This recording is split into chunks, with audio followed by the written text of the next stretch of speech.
एक बार का प्रसंग है। तानसेन बहुत बड़ा गायक,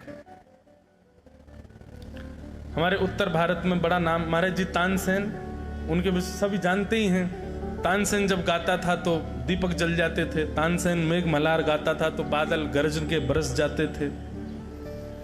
लेकिन तानसेन राज दरबार के गवैया थे, राजाओं के सामने गाते थे।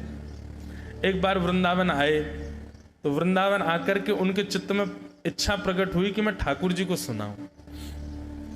वो श्रीनाथ जी के मंदिर में पहुंच गए। तो श्रीनाथ जी के मंदिर में, श्रीनाथ द्वारा वहां गोवर्धन में श्रीनाथ जी के सन्मुख बैठ करके जैसे ही तानसेन गाने लगे, तानसेन के गायन को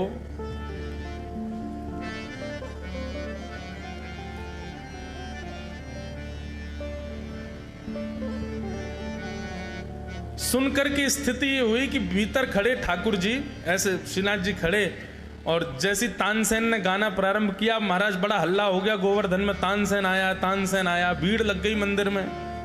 बोले भैया ये गावे तो बादल गरज जाएं, जे गावे तो दीपक जल जाएं। बहुत बड़ो गवैया आयो आज श्री जी बाबा के चरणन में गावे।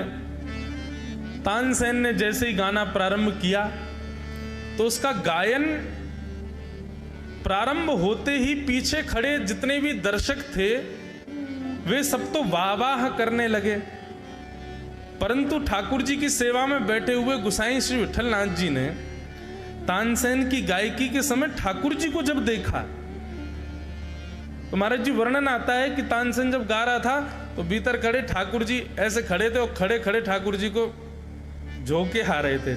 ठाकुर जी आलस्य के कारण इतने ज्यादा ऊब गए उसके गायन से कि ठाकुर जी को नींद आ रही थी। ठाकुर जी रीझ नहीं रहे थे। गुसाई जी ने यह दृश्य देख लिया और जैसे ही तानसेन ने अपना गायन पूरा किया, महाराज हल्ला होने लगा। सब लोग कहने लगे वाह वाह, ऐसी गायकी तो कभी सुनी नहीं महाराज, क्या गाया तानसेन ने, आनंद करा दिया।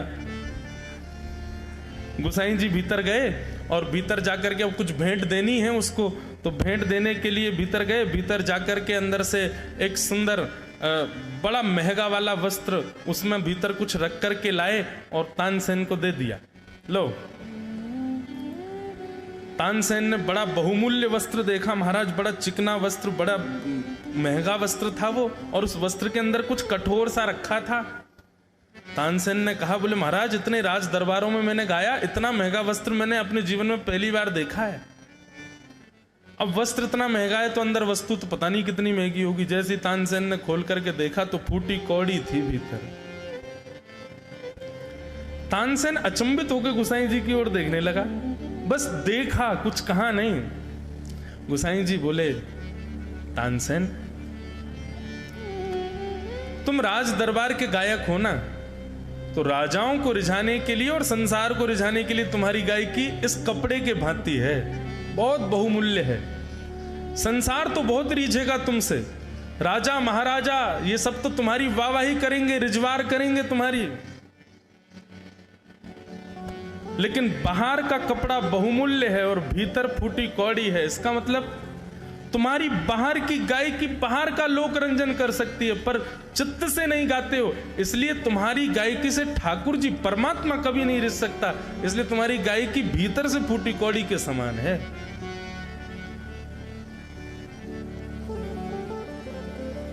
तानसेन को बड़ा बुरा लगा, बोले कि मेरा तो अपमान सा कर दिया इन्होंने बुला करके। तभी तानसेन तो बैठ गया, बोले प्रसाद पाके जाना। वहीं पर पीछे घूम रहे थे श्री गोविंद दास जी, बेचारे कभी किसी को बैठाने के लिए अपने अपने पटके से ही जमीन साफ कर दें, कोई जल मांगे तो उसको जल ला करके देवें, कोई कुछ कहे तो उसकी तुरंत, मतलब सेवकों की तरह घूम रहे थे श्री गोविंद दास जी। गुसाई जी ने कहा, ए गोविंदा इधर आओ। गोविंदा आए, बोले जी जी भगवान आचार्य प्रवर आज्ञा करें। बोले बैठो, ठाकुर जी को पद सुनाओ। बोले अभी? बोले हाँ अभी सुनाओ। अब तानसेन ऐसे देखने लगा, बोले ये मेरे सामने क्या गाएगा। लेकिन गोविंद दास जी ने जैसे ही गाना प्रारंभ किया, कुम्मन दास जी का एक पद गाया, रसिक नीरस में रहत गढ़ी, रसिक नीरस में रहत गढ़ी, रसिक नीरस में रहत गढ़ी, रसिक नीरस में रहत गढ़ी, रसिक नीरस में रहत गढ़ी, रसिक नीरस में रहत गढ़ी। महाराज जी शब्द बहुत सुंदर है, ये ब्रज के रसिकों के हैं। कनक बेली वृषभानु नंदिनी, कनक बेली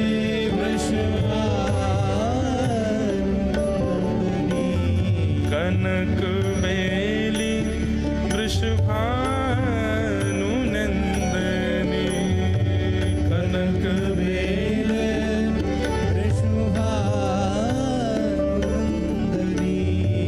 श्याम तमाल चढ़ी, रसिक नी श्याम तमाल चढ़ी, रसिक नीरस में रहत गढ़ी, रसिक नीरस में रहत। जिनको ये अंतरंग रस का भाव है, इसलिए केवल जरा सा स्पर्श करूंगा भाव को।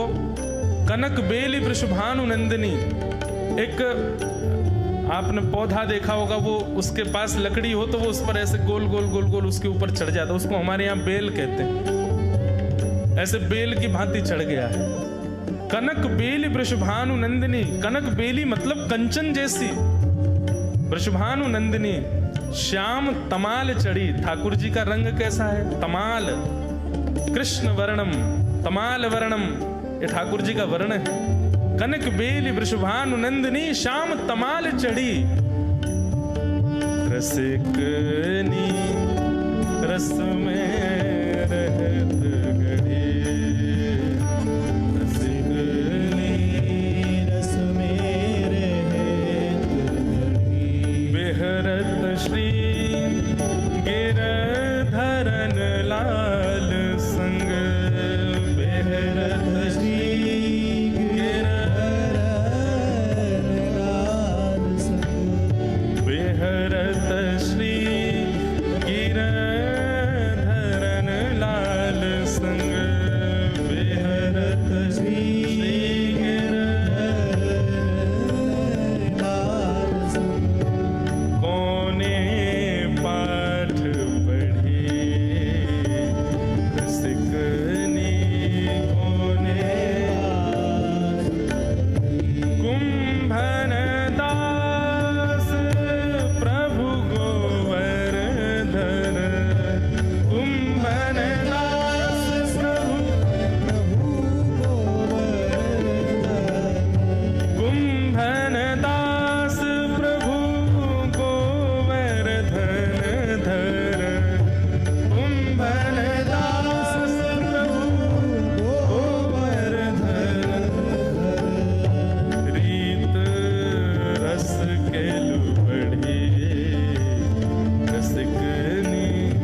दास जी जो तानसेन को भी दिख रहे थे, कभी किसी को बैठाने के लिए अपने ही गमछा से पहुंच देते हैं, किसी को जल पिला रहे हैं, यहां से वहां घूमते डोल रहे हैं, सबकी सेवा करते हुए डोल रहे हैं।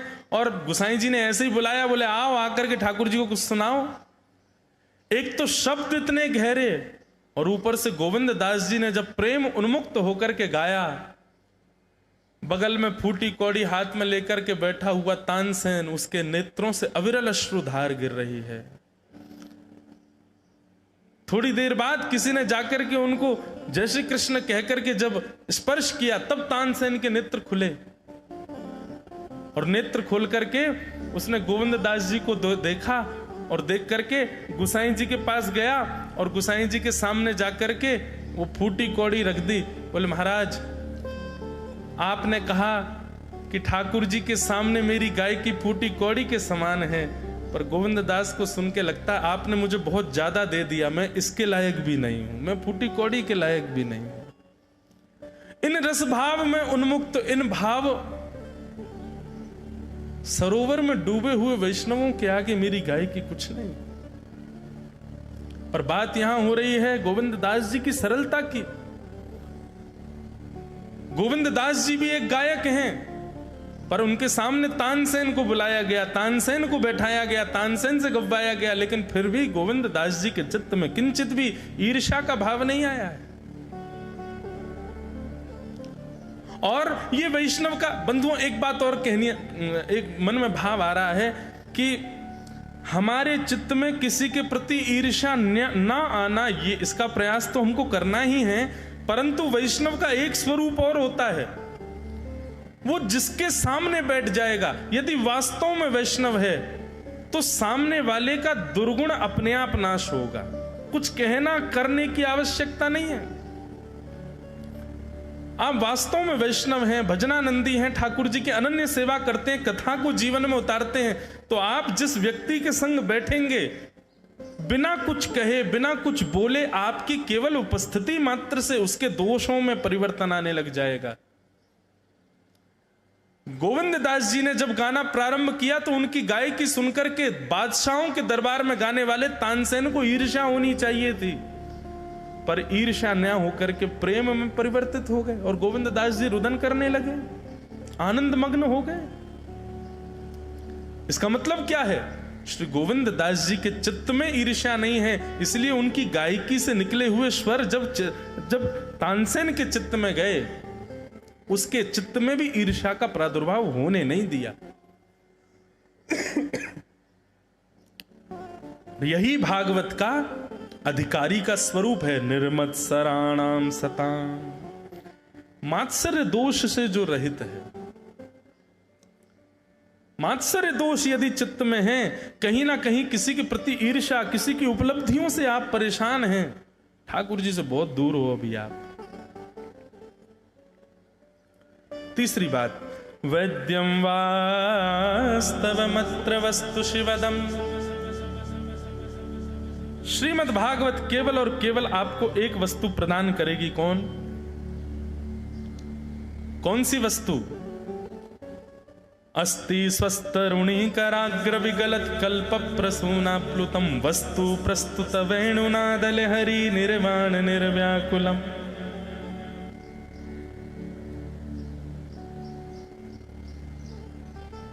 अस्ति स्वस्तरुणी कराग्र विगलत कल्प प्रसूना प्लुतम वस्तु प्रस्तुत वेणुनादल हरि। वो हरि जो वेणु का नाद करते हैं, केवल उनको आपका बनाने की सामर्थ्य श्रीमद् भागवत में है। अब अन्य इस भाव को छोड़ के आप सब कुछ भागवत जी से मांग रहे हो, तो एक प्रकार से वही बात हो गई, आप व्यक्ति से वो मांग रहे हो जो उस व्यक्ति को कहीं और से व्यवस्थित करना पड़ेगा, पर उस व्यक्ति के पास जो है वो मांगो ना। श्रीमद् भागवत जी से आप यदि कथा करा करके, कथा सुनकर के यदि धन धान्य वैभव ऐश्वर्य आदि ये सब मांग रहे हैं, तो भागवत जी देंगी, पर व्यवस्था करवा के देंगी। लेकिन भागवत जी के सन्मुख जो प्रस्तुत है, वो प्रस्तुत वस्तु केवल एक है, वेणु का नाद करने वाले श्याम सुंदर। यदि चाहिए तो ले लो। आहा,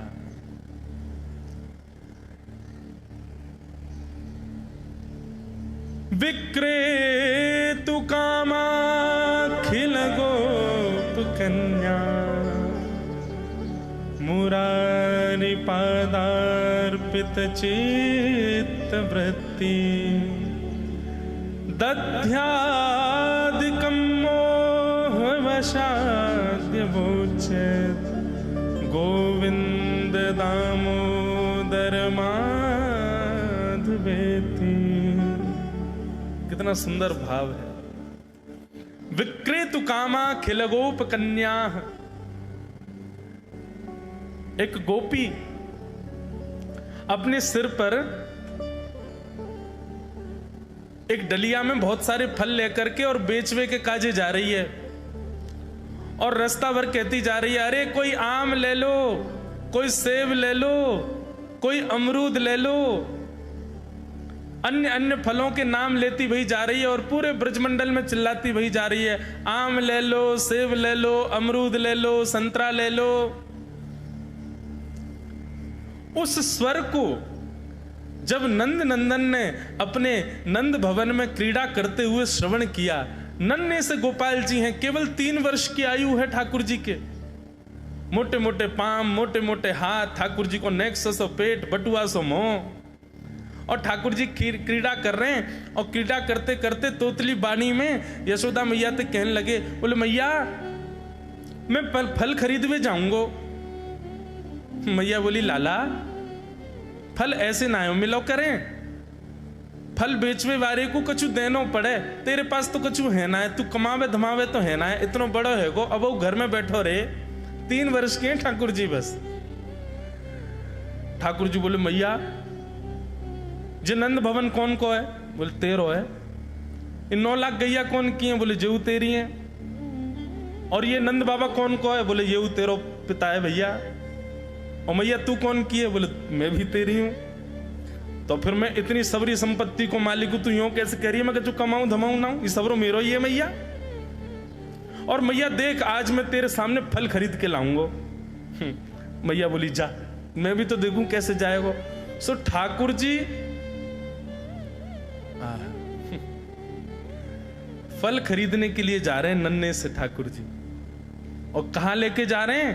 बोले जल्दी से जहां पर सारे सामग्रियां रखी जाती हैं, ऐसे सामग्री गृह में गए और वहां से 2 मुट्ठी गेहूं अपने हाथ में भर के, और नन्हे से 3 वर्ष के ठाकुर जी इतने इतने से हाथ ऐसे अंजलि में गेहूं भर के, और ठाकुर जी अपनी मटकीली सी चाल बाकी अदा से उछलते कूदते भये और फल बेचवे वाली के पास फल लेवे जा रहे हैं। यशोदा मैया एक झांक करके एक तरफ से ठाकुर जी की इस लीला को देख रही है। अब कूदते भये ठाकुर जी जा रहे हैं। जितने गेहूं लिए, कितने गेहूं आए होंगे ठाकुर जी के हाथ में? ज्यादा से ज्यादा आए होंगे 25-30। और वो यूं उछलते उछलते गए, सब गिर गए। विक्रेतु कामाखिल गोप कन्या मुरारी पादार्पित चित्त वृत्ति।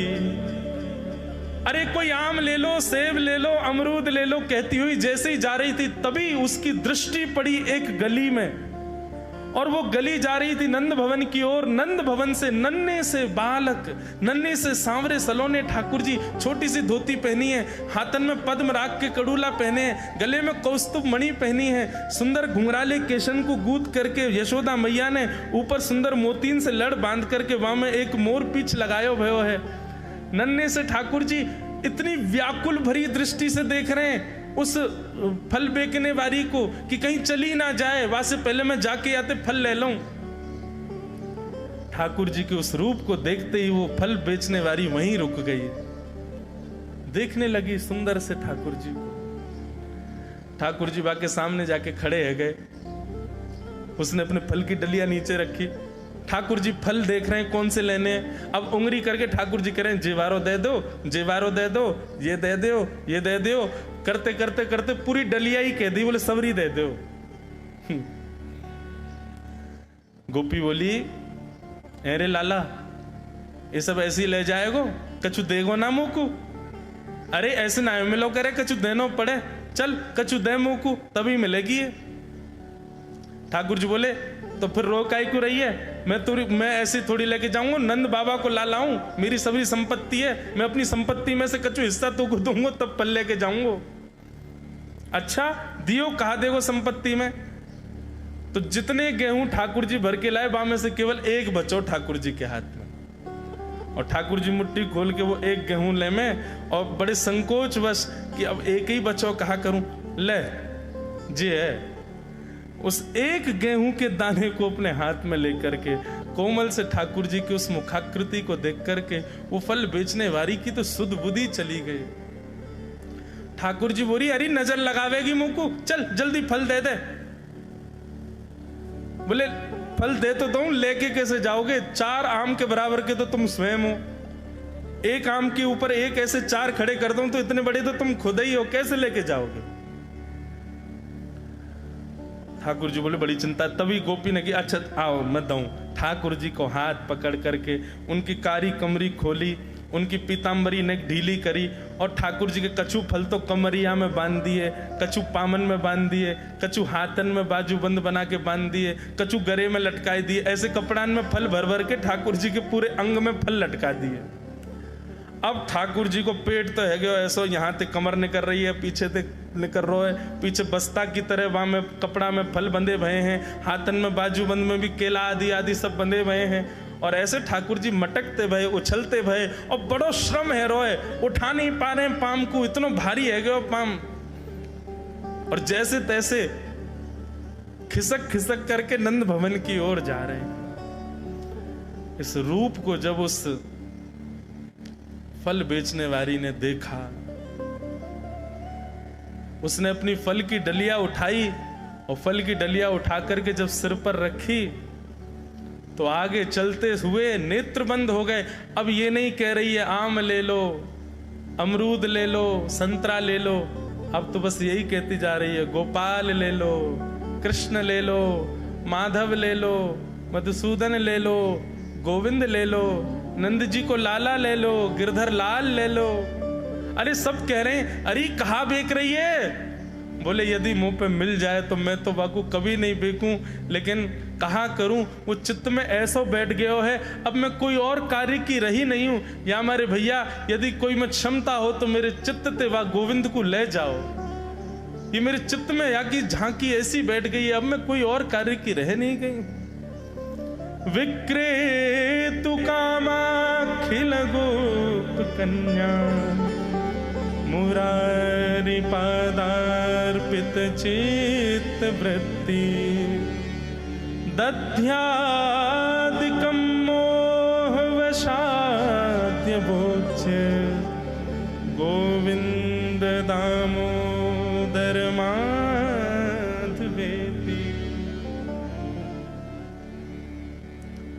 ऐसी स्थिति यदि पानी है जीवन में, ऐसे श्याम सुंदर के दर्शन करने हैं तो भागवत जी की शरणागति लो। वैद्यम वास्तव मत्र वस्तु शिवदम, कल्याण प्रदान करने वाले श्री कृष्ण रूपी वस्तु को ही केवल प्रदान करती हैं भागवत जी। ये प्रस्तुत वस्तु है, मतलब आप मांगोगे तुरंत मिलेगी, और अन्यत्र कुछ मांगोगे तो भागवत जी फिर व्यवस्था करेंगे, ठीक है घर बनवानो व्यवस्था करेंगे, ठीक है सोच विचार के देंगे। लेकिन यदि भागवत जी की शरण में आकर के कहा हमें तो कृष्ण चाहिए, तुरंत आपके गोद में ही ठाकुर जी बैठ जाएंगे।